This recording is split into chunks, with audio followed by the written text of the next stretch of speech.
Okay, so is it okay? Okay. So hi everyone, I'm Michal Armoni and I will present our work. It's a joint work with Ofer Brandes towards a holistic reservoir of research-based PCK segments of K-12 computer science teachers. So just a short reminder about PCK. This is a major component in teachers' knowledge, the one that encapsulates the teacher's unique expertise, using Schulman's original words, the most powerful analogies, illustrations, examples, explanations, and demonstrations, the ways of representing and formulating the subject that make it comprehensible to others. Namely, the special knowledge is the professional knowledge that links between a specific content knowledge, such as computer science, biology, or history, and the pedagogical knowledge, including the best procedures of teaching these specific learning outcomes.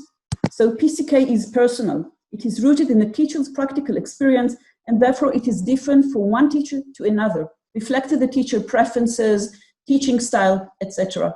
That is, there is no one body of ideal PCK which every teacher should possess. Nevertheless, PCK has been shown to be transferable, and since it has also been shown to improve students' learning, it can be used to train teachers.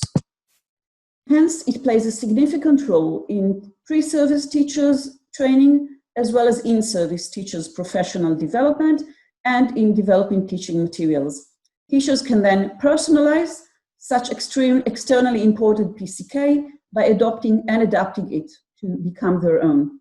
To support that, resources of PCK are needed, and this is our goal, to devise a framework for such a reservoir. Efforts have been made in several educational projects to create resources of PCK for teachers, and they are reported in literature. One of them is for one of the groups that's already presented here. Several of those are discussed in the paper, and this is just a partial list. They are certainly very good and valuable resources for teachers. Due to the time limitation, I will not elaborate on them now. I will just say that we are aiming at something different. So we want the reservoir to consist of complete segments, which the teachers can easily incorporate into the class practice or use tips or guidelines or complete course portfolios.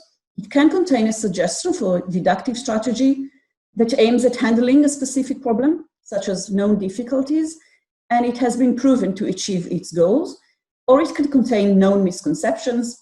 It is an explicit PCK segment. If it is a lesson, it should be made clear what PCK needs it addresses. And we insist that every segment is rooted in teaching practice, something that a teacher has done or that was found in authentic teaching situation, and that every segment is reliable, supported by research, following Schulman's vision.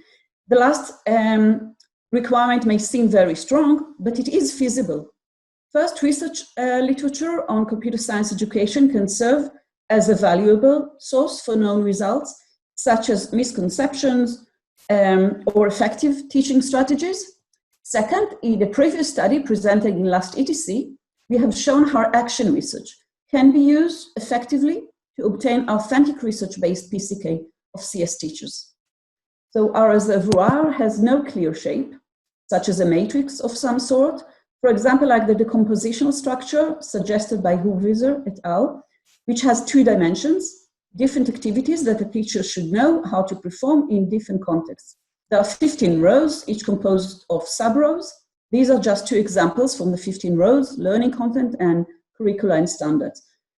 A compartmental structure such as a matrix that is dissected into pieces according to some preset dimensions. A coherent, self-contained PCK segment, such as a specific didactic strategy, will have to be cut to small pieces to fit different compartments. So this structure is more suitable for assessing teachers, while we, as mentioned before, refer to PCK as an ever-growing personalized body of knowledge. Therefore, a compositional amorphic structure is more appropriate.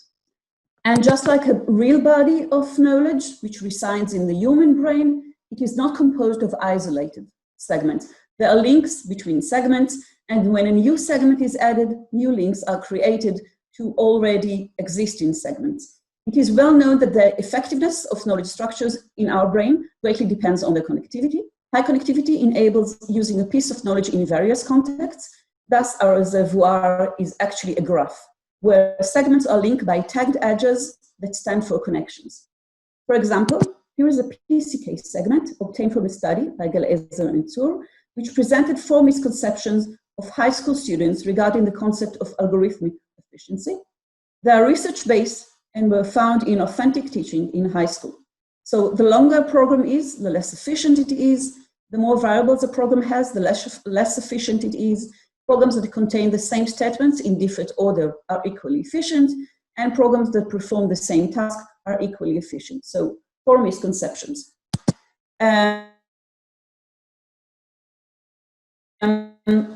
Can be connected to other segments, to tagged edges. Just a few examples. Edges tagged with misconception will enable teachers to be reminded of this segment when they see another segment dealing with misconceptions, or the other way around, extract other segments dealing with misconceptions when reading this segment. Some of the misconceptions in these segments stem from difficulties with abstraction or from the unconscious use of an intuitive rule. These are 2 other connections that may prove beneficial to teachers that may want to use this segment. Other straightforward links would be, for example, efficiency or introductory CS. When a user of a reservoir chooses to follow a tag, it leads to other segments that have the same tag in their tag list. So in general, a segment is composed of descriptional fields containing important information on the segment, its content, and links to other segments. The collection of all segments represent a graph, where for each segment, the first 2 components represent the node, and the third component represent the edges, where a tag represents multiple edges to all nodes that share this tag. Note that 2 nodes can be connected by more than one edge, where parallel edges have different tags. So we were working towards a saturated set of habits and tags, fields and tags, based on our experience as researchers and teacher educators. We started with an initial list. We augmented this list by extracting additional fields and tags analysis.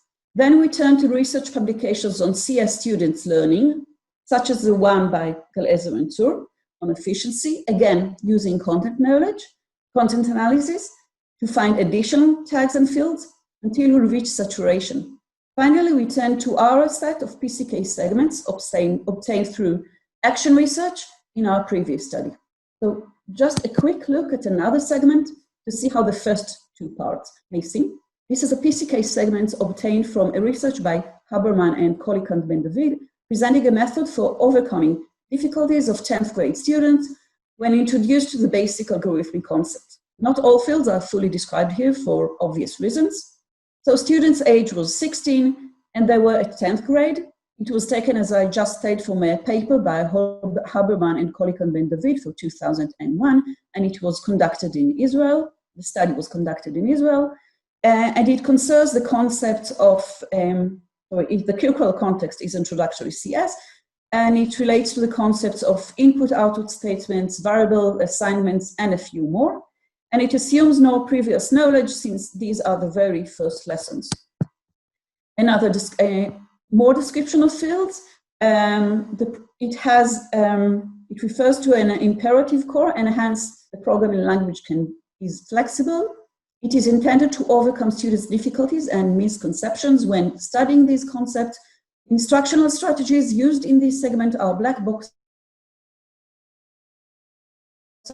and labs. This idea that is mentioned in this segment is abstraction, and whoever is involved with adding this segment may use the following keywords, in this case variables, misconceptions, input, output, etc., and may add general comments. Then comes the content. A full description, given here only partially. In a 1-hour lab session, students were introduced to concept by using black boxes. They solved hands-on tasks while conversing with the computer using black boxes of input, output, and assignment without any previous knowledge of syntax, then, etc.